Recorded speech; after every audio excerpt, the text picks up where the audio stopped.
म्हातारपणामध्ये तुम्हाला 100% सुख दिल्याशिवाय राहणार. संस्कार मुलांवरती लहानपणीच घडवायचे. तुम्ही म्हणाल की इतकं बारीक आहे त्याला काय कळतंय? अरे अभिमन्यू चक्रव्यूहात कसं घुसायचं आईच्या पोटामध्ये शिकला. ते पोटात बाहेर आल्याच्या नंतर म्हणजे तो वेगळी गोष्ट. पोटात शिकला. मग कुठे? पोटात. गर्भसंस्कार म्हणतात त्याला. आणि तुम्ही 5वीला गेला तरी ते बारीकच आहे.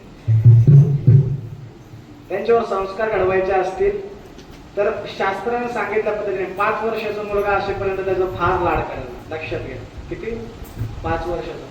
5 ते 14 वर्षाचा जाईपर्यंत पोराला चांगला हाताखालून काढा. आणि 14च्या नंतर 18चा होईपर्यंत डोळे जरी वर केले काय तरी ते तिथे जाऊन कोपऱ्यात बसलं पाहिजे इतका धाक असतो. आणि 18च्या नंतर मग पोरासोबत मित्राप्रमाणे आणि आईने मैत्रिणीप्रमाणे वागायचं. हे कधी? तेव्हा हे 15-18 वर्षाचं होईपर्यंतच बारीक समजायचं. आणि मग ते काय? मग ते रात्री येते बापाच्या बापासारखं.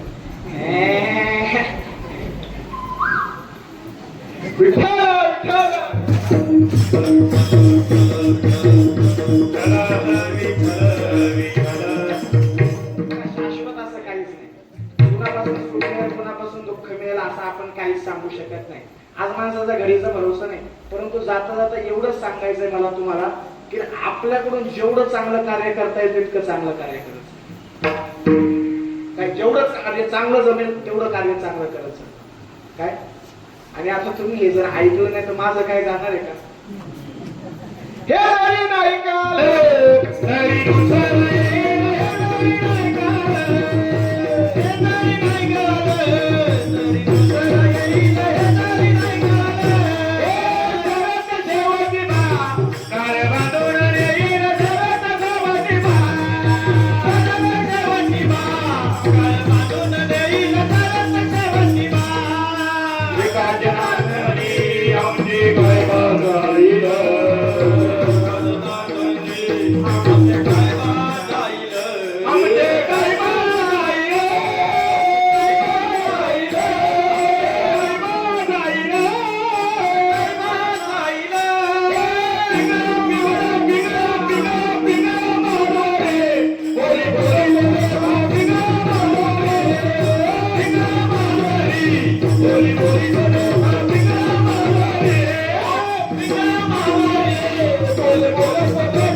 तुम्हाला सांगितलं तसं पुन्हा जन्म एका जनार्दने आमचे काय बाजाईल. सोप्या भाषेत आमच्या बापाचं काय जाणार नाही ऐकलं. फक्त इथून बाहेर गेल्याच्या नंतर तसं करू